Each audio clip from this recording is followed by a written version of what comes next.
मगर स्वामी जी, ये छोटी बात नहीं है। किसी दिन अगर उसने आपको पहचान लिया तो? गोटिया, जिस दिन उसकी आंखें मुझे पहचान लेगी, उसी दिन उसे भी उसके बाप के पास पहुंचा दिया जाएगा।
आज मिल गया एक और सच्चाई का पुजारी मिट्टी में। आग इनके शरीर को तो राख कर देगी, लेकिन इनकी आत्मा की आवाज कभी मिट नहीं पाएगी। पुलिस डिपार्टमेंट के इतिहास में डीआईजी रुद्र प्रताप चौहान का नाम सुनहरे अक्षरों में लिखा जाएगा। बहन, भगवान की मर्जी के सामने इंसान बेबस है। मुझे आपके परिवार के साथ पूरी हमदर्दी है। बहुत हो गई हमदर्दी। मंत्री साहब, ये भाषण बंद कर दीजिए। कुछ ही दिनों के बाद आप ही के डिपार्टमेंट के लोग जब इनका घर खाली करवाने जाएंगे ना, तब मैं पूछूंगा आपको हमदर्दी के बारे में। Bagle, control yourself. जब तक हमारे डिपार्टमेंट के गद्दार और खादी के कपड़े के पीछे छिपे हुए दरिंदे जिंदा रहेंगे ना, ये चिताएं ऐसी ही जलती रहेगी, एक के बाद एक। कुछ चंद सिक्के मिलेंगे भाभी को सरकार की तरफ से भविष्य के लिए। Bagle, stop it. बोलने दो इसे, ठीक ही तो कह रहा है। लेकिन मैं वचन देता हूं कि डीआईजी रुद्र प्रताप की कुर्बानी व्यर्थ नहीं जाएगी। मैंने दिल्ली में केंद्र सरकार से बात कर ली है। इनकी हत्या की तुरंत ही न्यायिक जांच होगी। आज तक कौन सी कमेटी ने सही जांच करके मुजरिम को सजा दी है? यह आपकी कमेटी समिति की जांच की फाइलें होती है ना, ये ढुलमुल सरकार बदलते ही गुम हो जाती है। न्यायिक जांच करेगी दिल्ली, अंधी और वैरी दिल्ली। ये दिल्ली बस मुंह है इसलिए पटर पटर करती रहती है। ये करना है, ये होना चाहिए, हमें दिखाना है। बस दिल को तसल्ली देने के लिए अच्छा लफ्ज है दिल्ली। इंस्पेक्टर वागले, मैं तुम्हें सस्पेंड करता हूं। बस सस्पेंड होते होते मैं थक गया हूं। निकाल दो मुझे नौकरी से। सच्चे पुलिस की या तो मौत होती है या तो सस्पेंड किया जाता है। इस वर्दी ने मेरे हाथ काटे, वरना एक एक गले चीर देता मैं।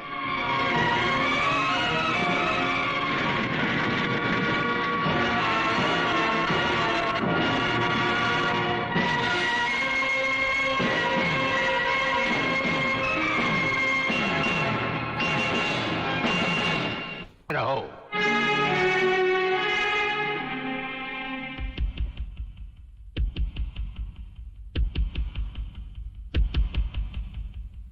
दुबे नाम है सत्यवादी।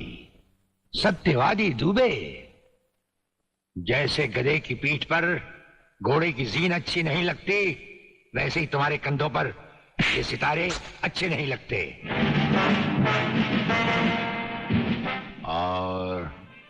ये कमरबंद पेटी भी अच्छी नहीं लगती।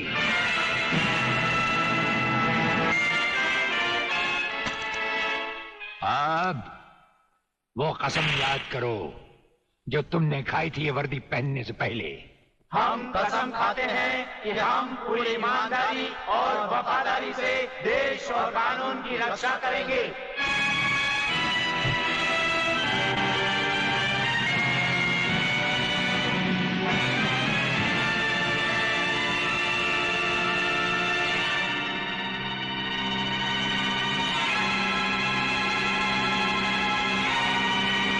आप सब अच्छी तरह से सुन लें कि आज की इस मीटिंग के बाद मैं इस मामले में और कोई मीटिंग नहीं बुलाऊंगा। आज हमें इसी वक्त एक ऐसा डिसीजन लेना होगा जिससे कि हम देशद्रोहियों को जड़ से ही उखाड़कर फेंक सके। सर, बात अब इतनी आगे बढ़ चुकी है कि पुलिस और लोकल गवर्नमेंट के बस के बाहर है। अब सिर्फ एक ही रास्ता है sir, military force. Mister Menon, आपकी क्या राय है? सर, मिस्टर सिन्हा ठीक कह रहे हैं। सर, इसके लिए हमें पूरी मिलिट्री फोर्स भेजने की जरूरत नहीं। ये काम एक ऑफिसर सिर्फ अकेला ही कर सकता है। सिर्फ एक? यस सर, सिर्फ एक। वो शेरों का शेर है और राजाओं का राजा। हमारी पूरी मिलिट्री फोर्स को उस पर नाज है। उसने जिंदगी में कभी किसी चीज से हार नहीं मानी, इसलिए उसे वन मैन आर्मी कहा जाता है। कौन है वो? ब्रिगेडियर सूर्यदेव सिंह। 1962 की जंग में मेजर सूर्यदेव सिंह ने दुश्मनों के कई हवाई जहाज अपने कभी न खाली जाने वाले तेज निशाने से मार गिराए। उनकी इस दिलेरी और बहादुरी की कद्र करते हुए सरकार ने उन्हें परमवीर चक्र से सम्मानित किया और उसी के साथ मेजर से ब्रिगेडियर बना दिया। ऐसी ही बहादुरी और जांबाजी उन्होंने 1965 की जंग में भी कर दिखाई। टैंक युद्ध में दुश्मन के दांत खट्टे करते हुए ब्रिगेडियर सूर्यदेव सिंह आगे ही बढ़ते चले गए। खुद अकेले ही मशीन गन लेकर दुश्मन के खेमे में घुस गए और दुश्मनों की 4 चौकियों पर तिरंगा लहरा दिया। सिर्फ यही नहीं, इससे भी बढ़कर दिलेरी और बहादुरी उन्होंने 1971 की जंग में भी कर दिखाई और दुश्मनों को मुंह तोड़ जवाब दिया। सत्यवादी दुबे, दोगले के औलाद ये कौन सी फिल्म लाया है? हमें उसकी सूरत देखनी है, उसकी बहादुरी की चर्चा नहीं सुननी। अरे जंग के मैदान में कोई भी तिस्मारखा बनकर वीर और परमवीर चक्र झटक लेता ही है, लेकिन वो कितना भी बहादुर क्यों ना हो, मेरी तलवार की धार से और गोलियों की बौछार से उसे कोई नहीं बचा सकता। कोई नहीं। ना तलवार की धार से ना गोलियों की बौछार से। बनना डरता है तो सिर्फ परवरदिगार से।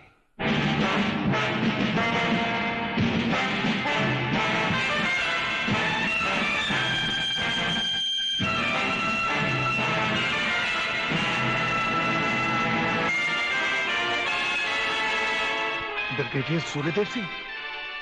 अच्छा, तो यही है तुम्हारा ब्रिगेडियर सूर्यदेव सिंह। ढूंढ डालो इसे। खबरदार, कोई हिलेगा नहीं। हमारे कमांडोज ने तुम्हारे सब साथियों को घेर रखा है। स्वामी जी, जरा अपने पीछे भी नजर डालो। ये कमांडो बड़ा खतरनाक है। तुम्हारा बाप है, पत्ता हिलने से पहले ही पेड़ काट डालता है। तुम्हारी भलाई अब इसी में है कि बिना हिले जुले खामोश खड़े रहो।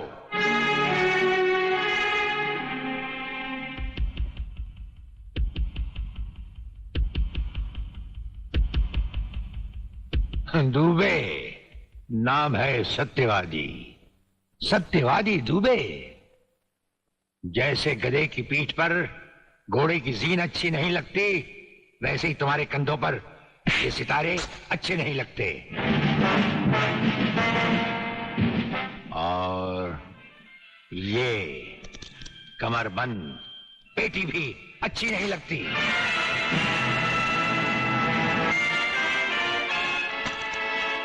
अब वो कसम याद करो जो तुमने खाई थी ये वर्दी पहनने से पहले।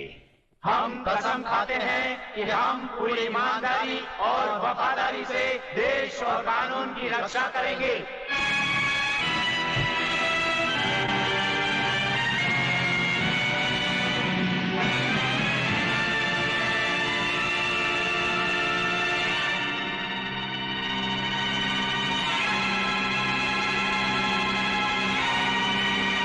हम तुम्हें सिर्फ ये बताने आए हैं कि अगर तुमने तिरंगे के खिलाफ कोई भी कदम उठाया तो हम तुम्हें वो मौत देंगे जो ना तो किसी कानून की किताब में लिखी होगी और ना ही कभी किसी मुजरिम ने सोची होगी।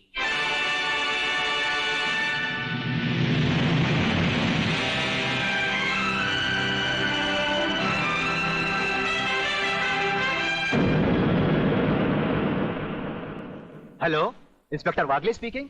No, suspended inspector Shivajirao Wagle speaking. Sir, DSP साहब ने आपको अर्जेंट बुलाया है, कल से ड्यूटी ज्वाइन करनी। फिर? इंस्पेक्टर वागले, तुम्हें शायद मालूम नहीं कि तमाम पुलिस ऑफिसर्स की फाइल्स देखने के बाद ब्रिगेडियर सूर्यदेव सिंह ने सिर्फ तुम्हें चुना है। सर, अब तुम दोनों को मिलकर काम करना है, लेकिन तुम पूरब हो तो वो पश्चिम है।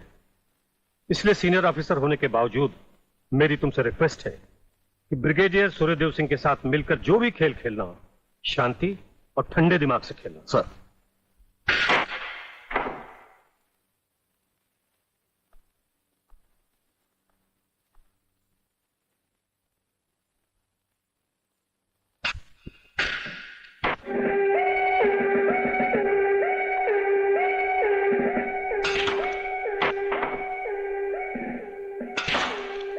बड़े प्यार से खेलते हैं आप। असली खिलाड़ी मरने वाले दुश्मन को पता भी नहीं चलने देते कि कब होगी उसकी मौत। तो फिर प्रलयनाथ को छोड़ क्यों दिया? क्या उससे गले मिलने गए थे? गले मिलने गए थे, उसके गले का माप लेने गए थे कि वो फंदे की मौत मरेगा या हमारे पंजे की। वागले, गर्मजोशी अच्छी चीज है लेकिन हमेशा काम नहीं आती। तुमने तो देखा ही होगा कि इसी गर्मजोशी की वजह से तुम कई बार सस्पेंड हो चुके हो। नौकरी की परवाह है किसको? यहां है कौन अपने पीछे रोने वाला? इस ईमानदारी की वजह से बहुत कुछ भुगता है, कोई तकरार नहीं है सर। लेकिन ये गुनाहगार कानून को हाथ में लिए फिरते हैं और मैं हमेशा कानून के दायरे में रहकर काम नहीं कर सकता। अपना तो उसूल है, पहले लात फिर बात, उसके बाद मुलाकात। भाई वागले, अपना तो उसूल है, पहले मुलाकात फिर बात और फिर अगर जरूरत पड़े तो लात। बड़ी उम्मीद थी आपसे, लेकिन अब पता चला आपका रास्ता अलग, मेरा रास्ता अलग। आप नरम खून के, मैं गर्म खून का। हम एक साथ काम नहीं कर सकते सर। वागले, तुमने समझा कि जिंदगी में सिर्फ तुमने ही बहुत कुछ खोया है। इस इंसान को देखो, जब चाहता एक घर बसा सकता था, लेकिन नहीं, इस अकेली जान को हमने अपने देश के लिए उठा रखा है। दोनों का मकसद एक है, मंजिल एक है, सिर्फ रास्ते अलग अलग हैं। नहीं वागले, हमारे रास्ते भी एक हैं, मंजिल भी एक है। और फिर इतनी बड़ी दुनिया में तुम्हारा कौन है? कोई भी नहीं, सिवाय फर्ज के। इस दुनिया में हमारा कौन है? कोई भी नहीं, सिवाय फर्ज के। अगर फर्क है तो सिर्फ सोचने के ढंग में और काम करने के तरीके में। अब हमें इस फर्क को मिटाते हुए ये युद्ध एक साथ लड़ना होगा।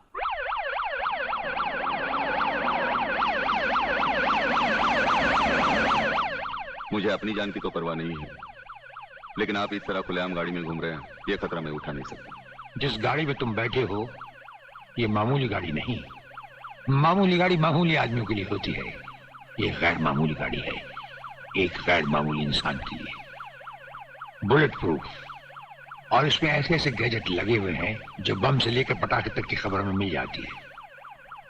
लेकिन इस वक्त हम जा कहां रहे सर? गाड़ी रुकने पर तुम्हें खुद ब खुद पता चल जाएगा।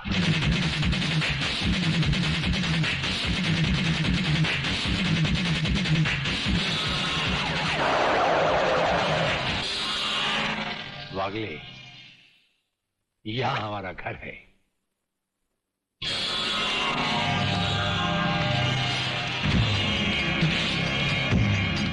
यहां तो सिर्फ चारों तरफ जंगल ही जंगल नजर आ रहा है, रहने की तो कोई जगह ही नजर नहीं आ रही। अभी नजर आ जाएगा बहादुर।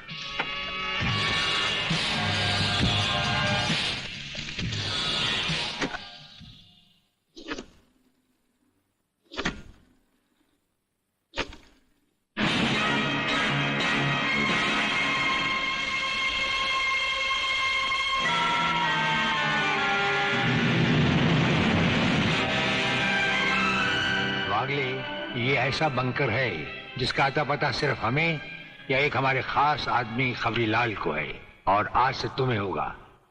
ये इतना मजबूत है कि इस पर ना तो कोई हवाई हमले का असर हो सकता है और ना किसी बम या बारूद का। दुश्मन तो क्या, हमारी इजाजत के बगैर परिंदा भी पर नहीं मार सकता। वागले आओ, अब हम तुम्हें अपने बंकर से वाकिफ करवाएं। ये रहा हमारा ट्रांसमीटर सेक्शन। यहां से हम हिंदुस्तान के किसी भी मिनिस्टर से जब जी चाहे हॉटलाइन पर बात कर सकते हैं, लेकिन आसमान वाले ने चाहा तो इसकी जरूरत कभी नहीं पड़ेगी। हम अकेले ही तुम्हारे साथ वागले सब कुछ संभाल लेंगे। और वो देखो, वो एक कमरा जिसमें सब हथियार रखे हुए हैं, और उस कोने में रहा हमारा अस्पताल।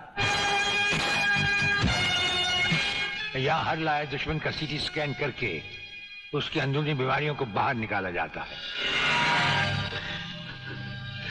मुझे छोड़ दीजिए ब्रिगेडियर साहब, मैं सच कहता हूं, मैं प्रलयनाथ के बारे में कुछ नहीं जानता।